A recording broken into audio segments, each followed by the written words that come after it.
Hello, welcome back to my channel. So today we will be continuing on with our read aloud series of Dracula. Yesterday you got both chapters 19 and 20. I read 19, Steve read 20. And so today we are moving on ahead, one day ahead of schedule with chapter 21. So without any further introduction, let's jump right in. Here is chapter 21. Dr. Seward's Diary, 3 October. Let me put down with exactness all that happened, as well as I can remember it, since last I made an entry. Not a detail that I can recall must be forgotten. In all calmness, I must proceed. When I came to Renfield's room, I found him lying on the floor on his left side in a glittering pool of blood. When I went to move him, it became at once apparent that he had received some terrible injuries. There seemed none of that unity of purpose between the parts of the body which marks even lethargic sanity. As the face was exposed, I could see that it was horribly bruised, as though it had been beaten against the floor. Indeed, it was from the face wounds that the pool of blood originated. The attendant who was kneeling beside the body said to me as we turned him over, "I think, sir, his back is broken. See, both his right arm and leg and whole side of his face are paralyzed." How such a thing could have happened puzzled the attendant beyond measure. He seemed quite bewildered, and his brows were gathered in as he said, "I can't understand the two things. He could mark his face like that by beating his own head on the ground. I saw a young woman do it once at the Everfield Asylum, before anyone could lay hands on her. But I suppose he might have broken his back by falling out of bed if he got in an awkward kink. But for the life of me, I can't imagine how the two things occurred. If his back was broken, he couldn't beat his head, and if his face was like that before the fall out of bed, there would be marks of it. I said to him, 'Go to Dr. Van Helsing and ask him to kindly come here at once. I want him without an instant's delay.' The man ran off, and within a very few moments the professor, in his dressing gown and slippers, appeared. When he saw Renfield on the ground, he looked keenly at him a moment, and then turned to me. I think he recognized my thought in my eyes, for he said very quietly, manifestly for the ears of the attendant, 'Ah, a sad accident. He will need very careful watching and much attention. I shall stay with you myself, but I shall first dress myself. If you will remain, I shall in a few minutes join you.' The patient was now breathing stertorously, and it was easy to see that he had suffered some terrible injury. Van Helsing returned with extraordinary celerity, bearing with him a surgical case. He had evidently been thinking, and had his mind made up, for almost before he looked at the patient, he whispered to me, 'Send the attendant away. We must be alone with him when he comes conscious after the operation.' So I said, 'I think that will do, Simons. We have done all that we can at present. You had better go your round, and Dr. Van Helsing will operate. Let me know instantly if there is anything unusual anywhere.'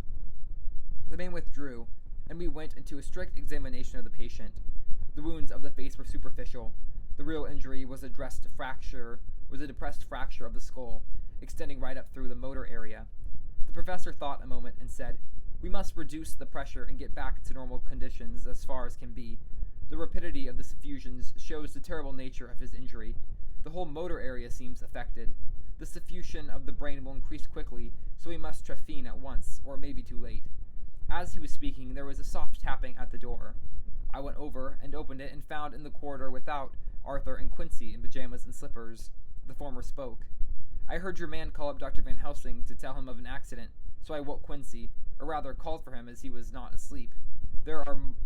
Things are moving too quickly and too strangely for sound sleep for any of us these times. I've been thinking that tomorrow night we'll not see things as they have been. We'll have to look back and forward a little more than we have done. May we come in?' I nodded and held the door open till they had entered. Then I closed it again. When Quincy saw the whole attitude and state of the patient and noted the horrible pool on the floor, he said softly, 'My God, what has happened to him? Poor devil.' I told him briefly and added that we expected he would recover consciousness after the operation, for a short time at all events. He went at once and sat down on the edge of the bed, with Goldman beside him. We all watched in patience. 'We shall wait,' said Van Helsing, 'just long enough to fix the best spot for trephining, so that we may most quickly and perfectly remove the blood clot, for it is evident that the hemorrhage is increasing.' The minutes during which we waited passed with fearful slowness. I had a horrible sinking in my heart, and from Van Helsing's face I gathered that he had felt some fear or apprehension as to what was to come. I dreaded the words that Renfield might speak. I was positively afraid to think, but the conviction of what was coming was on me, as I have read of men who have heard the death watch. The poor man's breathing came in uncertain gasps. Each instant he seemed as though he would open his eyes and speak, but then would follow a prolonged stertorous breath, and he would relapse into a more fixed insensibility. Inured as I was to sick beds and death, this suspense grew and grew upon me. I could almost hear the beating of my own heart, and the blood surging my temples sounded like blows from a hammer. The silence finally became agonizing. I looked at my companions, one after another, and saw from their flushed faces and damp brows that they were enduring equal torture. There was a nervous suspense over us all, as though overhead some dread bell would peal out powerfully when we should least expect it. At last there came a time when it was evident that the patient was sinking fast. He might die at any moment. I looked up at the professor and caught his eyes fixed on mine. His face was sternly set as he spoke. There is no time to lose. His words may be worth many lives. I have been thinking so as I stood here. It may be there is a soul at stake. We shall operate just above the ear. Without another word, he made the operation. For a few moments the breathing continued to be stertorous. Then there came a breath so prolonged that it seemed as though it would tear open his chest. Suddenly his eyes opened and became fixed in a wild, helpless stare. This was continued for a few moments. Then it softened into a glad surprise, and from the lips came a sigh of relief. He moved convulsively as he did so, and said, "I'll be quiet, doctor. Tell them to take off the strait waistcoat. I have had a terrible dream, and it has left me so weak that I cannot move. What's wrong with my face? It feels all swollen, and it smarts dreadfully." He tried to turn his head, but even with the effort his eyes seemed to grow glassy again, so I gently put it back. Then Van Helsing said in a quite grave tone, "Tell us your dream, Mr. Renfield." As he heard the voice, his face brightened through its mutilation, and he said, "That is Dr. Van Helsing. How good it is of you to be here. Give me some water. My lips are dry, and I shall try to tell you. I dreamed." He stopped and seemed fainting. I called quietly to Quincy, "The brandy. It is in my study. Quick." He flew and returned with the glass, the decanter of brandy, and a carafe of water. We moistened the parched lips, and the patient quickly revived. It seemed, however, that the poor injured brain had been working in the interval, for when he was quite conscious, he looked at me piercingly with an agonized confusion which I shall never forget, and said, "I must not deceive myself. It was no dream, but all a grim reality."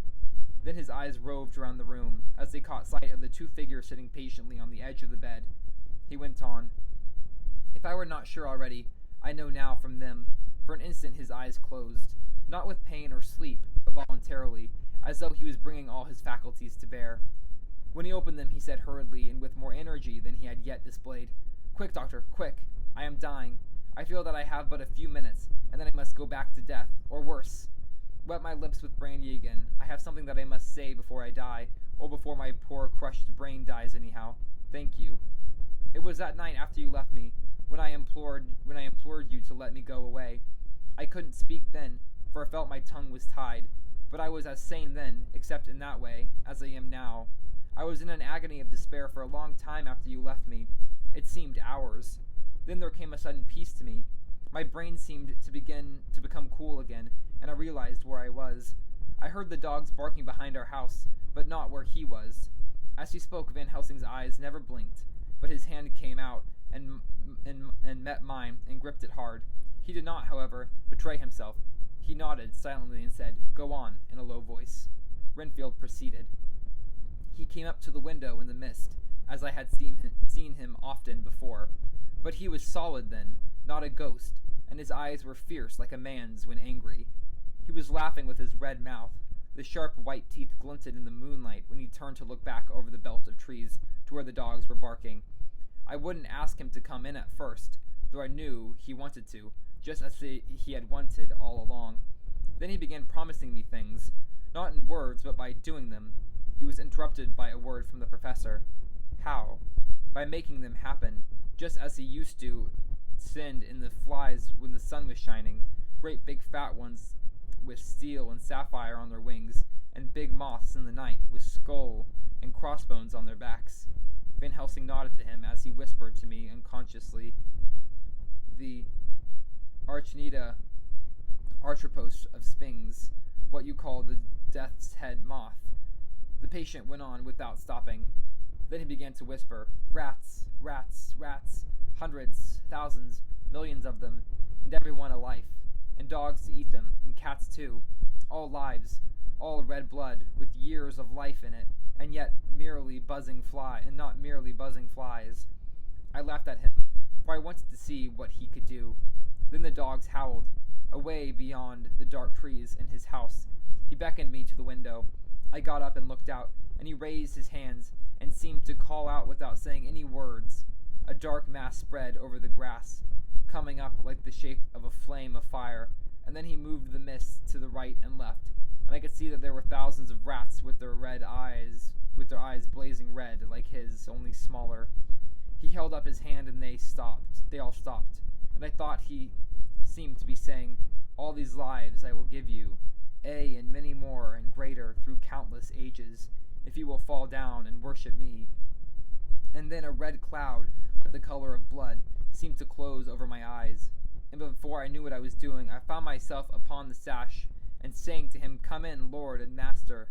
The rats were all gone, but he slid into the room through the sash, though it was only open an inch wide, just as the moon herself has often come in through the tiniest crack, and has stood before me in all her size and splendor. His voice was weaker, so I moistened his lips with the brandy again, and he continued, but it seemed as though his memory had gone on working in the interval, for his story was further advanced. I was about to call him back to the point, but Van Helsing whispered to me, "Let him go on. Do not interrupt him. He cannot go back, and maybe could not proceed at all if once he lost the thread of his thought." He proceeded. "All day I waited to hear from him, but he did not send me anything, not even a blowfly, and when the moon got up I was pretty angry with him. When he slid in through the window, though it was shut, he did not even knock. I got mad with him. He sneered at me, and his white face looked out of the mist with his red eyes gleaming, and he went on as though he owned the whole place and I was no one. He didn't even smell the same as he went by me. I couldn't hold him. I thought that, somehow, Miss Harker had come into the room." The two men sitting on the bed stood up and came over, standing behind him so that he could not see them, but where they could hear better. They were both silent, but the professor started and quivered. His face, however, grew grimmer and sterner still. Renfield went on, without noticing. "When Miss Harker came in to see me this afternoon, she wasn't the same. It was like tea after the teapot had been watered. Here we all moved, but no one said a word." He went on, I didn't know that she was here till she spoke, and she didn't look the same. I don't care for the pale people. I like them with lots of blood in them, and hers had all seemed to have run out. I didn't think of it at the time, but when she went away, I began to think, and it made me mad to know that he had been taking the life out of her. I could feel that the rest quivered, as I did, but we remained otherwise still. So when he came tonight, I was ready for him. I saw the mist stealing in, and I grabbed it tight. I had heard that madmen have unnatural strength, and as I knew I was a madman, at times anyhow, I resolved to use my power. And he felt it too, for he had come out of the mist to struggle with me. I held tight, and I thought I was going to win, for I didn't mean him to take any more of her life till I saw his eyes. They burned into me, and my strength became like water. He slipped through it, and when I tried to cling to him, he raised me up and flung me down.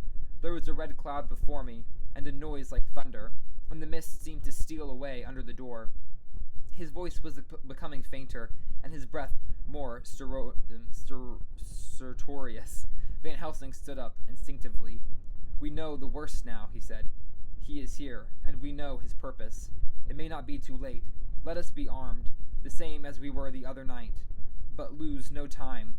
There is not an instant to spare. There is no need to put our fear, nay, our conviction, into words. We shared them in common.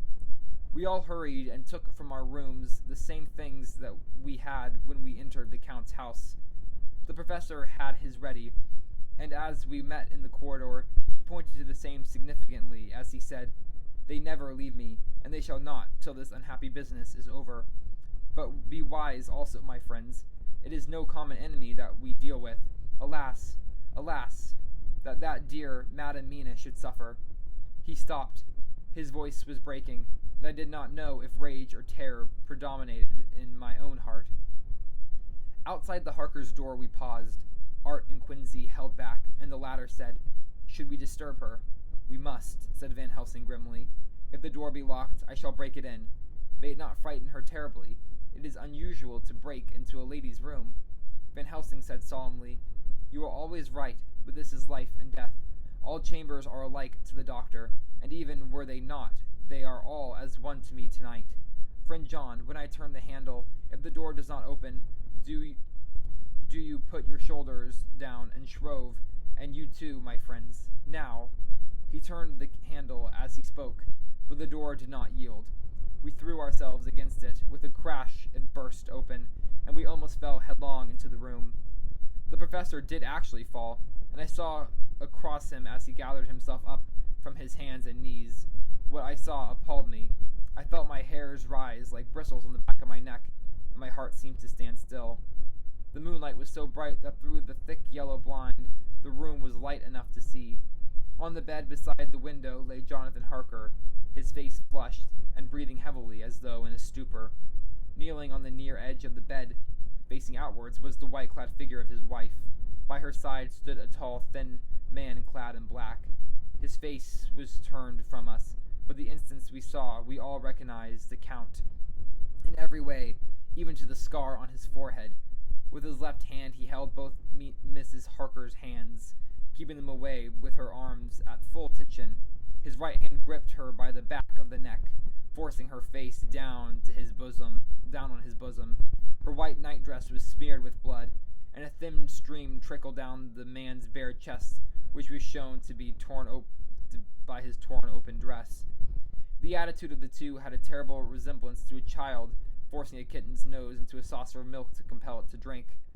As we burst into the room, the Count turned his face, and the hellish look that I had heard described seemed to leap into it. His eyes flamed red with devilish passion, and the great nostrils of the white aquiline nose opened wide and quivered at the edge, and the white sharp teeth behind the full lips of the blood-dripping mouth chambered together with those of a champed together like those of a wild beast. With the wrench which threw his victim back upon the bed as though hurled from a height, he turned and sprang at us. But by this time the professor had gained his feet and was holding towards him the envelope which contained the sacred wafer. The Count suddenly stopped, just as poor Lucy had done outside the tomb, and cowered back. Further and further back he cowered as we, lifting our crucifixes, advanced. The moonlight suddenly failed, as a great black cloud sailed across the sky, and when the gaslight sprang up under Quincy's match, we saw nothing but a faint vapor. This, as we looked, trailed under the door, which with the recoil from its bursting open had swung back to its old position. Van Helsing, Art, and I moved forward, as Miss Harker, who by this time had drawn her breath, and with it had given a scream so wild, so ear-piercing, so despairing, that it seemed to me now that it will ring in my ears till my dying day. For a few seconds she lay in her helpless attitude and disarray. Her face was ghastly, with a pallor which was accentuated by the blood which smeared her lips and cheeks and chin. From her throat trickled a thin stream of blood. Her eyes were mad with terror. Then she put before her face her poor crushed hands, which bore on their whiteness the red marks of the Count's terrible grip, and from behind them came a low, desolate wail, which made the terrible scream seem only the quick expression of an endless grief. Van Helsing stepped forward and drew the coverlet gently over her body, whilst Art, after looking at her face for an instant, despairingly ran out of the room. Van Helsing whispered to me, Jonathan is in a stupor such as we know the vampire can produce. We can do nothing with poor Madam Mina for a few moments till she recovers herself. I must wake him." He dipped the end of a towel in cold water, and with it began to flick him in the face, his wife all the while holding her face between her hands and sobbing in a way that was heartbreaking to hear. I raised the blind and looked out of the window. There was much moonshine, and as I looked I could see Quincy Morris run across the lawn and hide himself in the shadow of a great yew tree. It puzzled me to think why he was doing this, but at the instant I heard Harker's quick exclamation as he woke to partial consciousness and turned to the bed. On his face, as there might well be, was the look of wild amazement. He seemed dazed for a few seconds, and then full consciousness seemed to burst upon him all at once, and he started up. His wife was aroused by the quick movement, and turned to him with her arms stretched out, as though to embrace him. Instantly, however, she drew them in again, and putting her elbows together, held her hands before her face, and shuddered till the bed beneath her shook. "In God's name, what does this mean?" Harker cried out. "Dr. Seward, Dr. Van Helsing, what is it? What has happened? What is wrong? Mina dear, what is it? What does that blood mean? My God, has it come to this?" And raising himself to his knees, he beat his hands wildly together. "Good God, help us! Help her! Oh, help her!" With a quick movement, he jumped from bed and began to pull on his clothes. All the man in him awake at the need for instant exertion. "What has happened? Tell me all about it," he cried without pausing. Dr. Van Helsing, you love Mina, I know. Oh, do something to save her. It cannot have gone too far yet. Guard her while I look for him." His wife, through her terror and horror and distress, saw some sure danger to him. Instantly, forgetting her own grief, she seized hold of him and cried out, No, Jonathan, you must not leave me.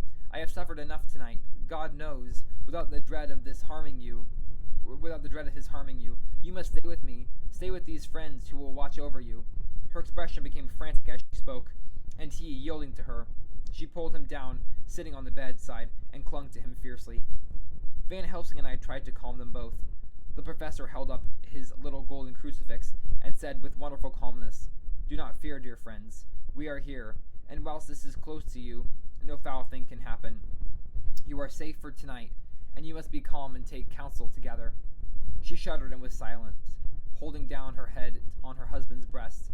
When she raised it, his white night-robe was stained with blood where her lips had touched, and where the thin open wound on her neck had sent forth drops. The instant she saw it, she drew back, and with a low wail and whisper, amidst choking sobs, "Unclean, unclean, I must touch or kiss him no more.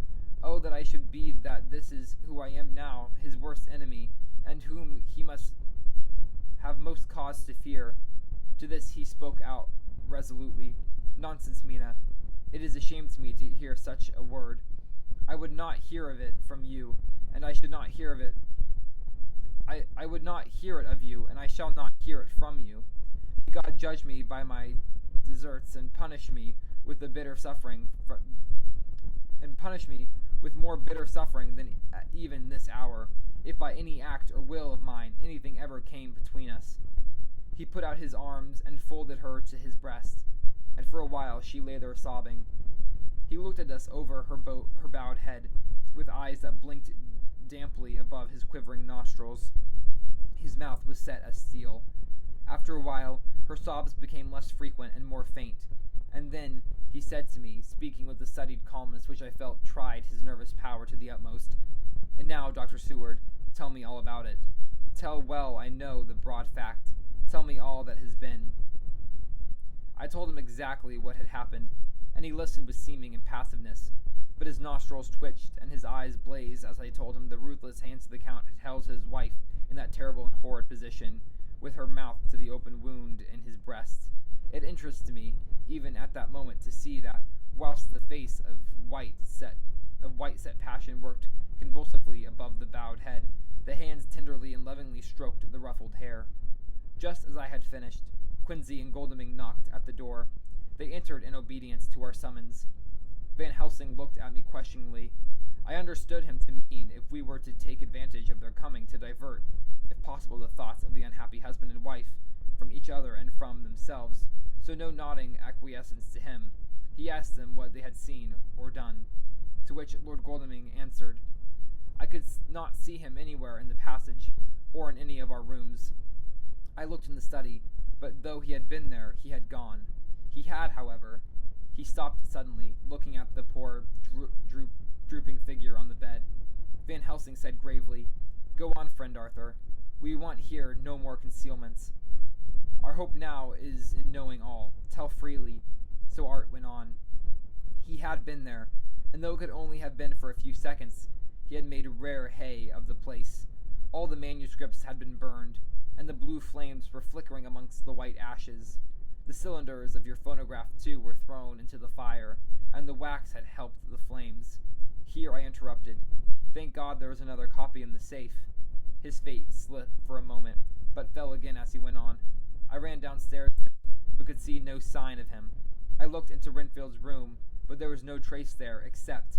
Again he paused. Go on, said Harker hoarsely. So he bowed his head and moistened his lips with his tongue. Added, except that the poor fellow is dead. Miss Harker raised her head, looking from one to the other of us, as she said, solemnly, God's will be done. I could not but feel that art was keeping back something, but as I took it that it was with a purpose, I said nothing. Van Helsing turned to Morris and asked, And you, friend Quincy, have you any to tell? A little, he answered. It may be much eventually, but at present I can't say. I thought it well to know, if possible, where the Count would go when he left the house. I did not see him. I saw a bat rise from Winfield's window and flap westward. I expected to see him in some shape go back to Carfax, but he evidently sought some other lair. He will not be back tonight, for the sky is reddening in the east, and the dawn is close. We must work tomorrow. He said the latter words through his shut teeth. For a space of perhaps a couple of minutes there was silence, and I could fancy that I could hear the sound of our hearts beating. Then Van Helsing said, placing his hand very tenderly on Miss Harker's head, Now, Madam Mina, poor dear, dear Madam Mina, tell us exactly what happened. God knows that I do not want that you be pained, but it is in need that we know all. For now, more than ever, has all the work to be done, quick and sharp, and in deadly earnest.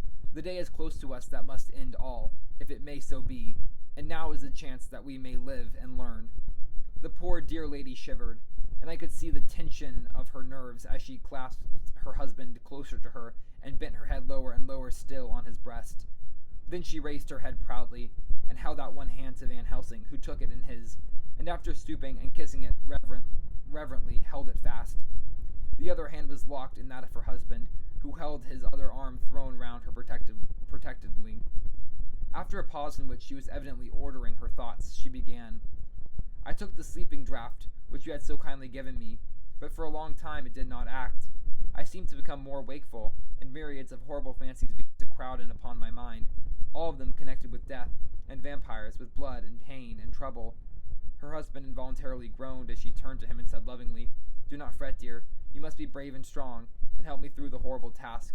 If you only knew what an effort it is to me to tell of this fearful thing at all, you would understand how much I need your help. Well, I say I must try to help the medicine to work.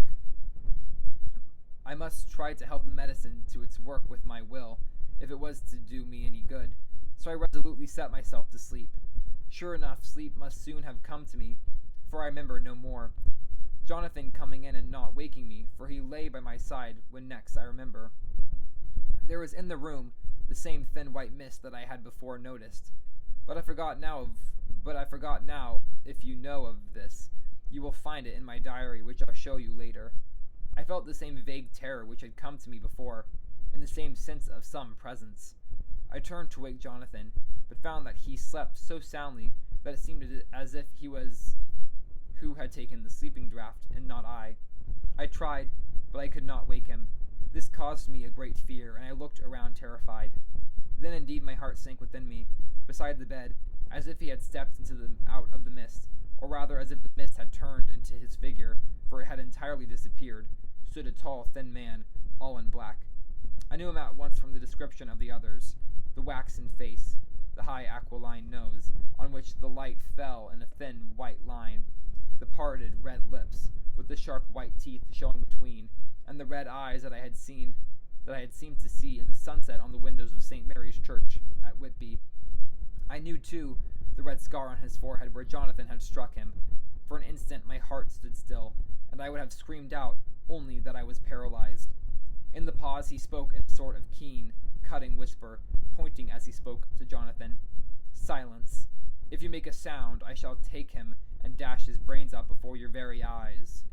I was appalled and was too bewildered to do or say anything.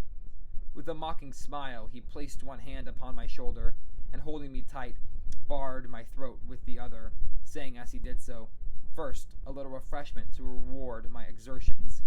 You may as well be quiet. It is not the first time, or the second, that your veins have appeased my thirst." I was bewildered, and strangely enough, I did not want to hinder him. I suppose it is a part of the horrible curse that such is when his touches on his victim. And oh, my God, pity me. He placed his reeking lips upon my throat. Her husband groaned again. She clasped his hand harder, and looking at him pityingly, as if he were the injured one, and went on. I felt my strength fading away, and I was in a half swoon. How long this horrible thing lasted I know not, but it seemed that a long time must have passed before he took his foul, awful, sneering mouth away. I saw it drip with the fresh blood. The remembrance seemed for a while to overpower her, and she dropped and would have sunk down into her husband's sustaining arms. With the great effort she recovered herself and went on. Then he spoke to me mockingly. "And so you, like the others, would play your brains against mine. You would help these men to hunt me and frustrate me in my designs. You know now, and they know in part already, and will know in full before long, what it is to cross my path. They should have had their energies for use closer to home. Whilst they play wits against me who commanded nations, and intrigued for them, and fought for them, hundreds of years before they were born, I was countermining them.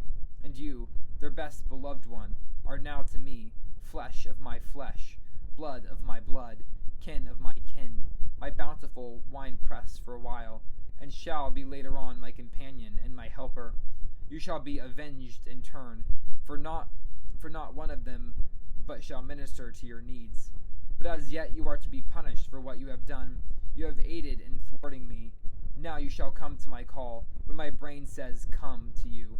You shall cross land or sea to do my bidding, and to that in this." With that he pulled open his shirt, and with his long sharp nails opened a vein in his chest. When the blood began to spurt out, he took my hands in one of his, holding them tight, and with the other seized my neck, and pressed my mouth to the wound, so that I must either suffocate or swallow some of the, oh my God, what have I done? What have I done to deserve such a fate? I would have tried to walk in meekness and righteousness all my days. I who have tried to walk in meekness and righteousness all my days. God pity me. Look down on a poor soul in worse than mortal peril, and in mercy pity those whom she is dear. Then she began to rub her lips as though to cleanse them from pollution. As she was telling her horrible story, the eastern sky began to quicken, and everything became more and more clear. Harker was still and quiet, but over his face, as the awful narrative went on, came a gray look which deepened and deepened in the morning light, till when the first red streak of the coming dawn shot up, the flesh stood darkly out against the whitening hair. We have arranged that one of us is to stay within call of the unhappy pair till we can meet together and arrange about taking action. Of this I am sure. The sun rises today on a more miserable house in all the great round of its daily course. End of the chapter. And things are certainly picking up.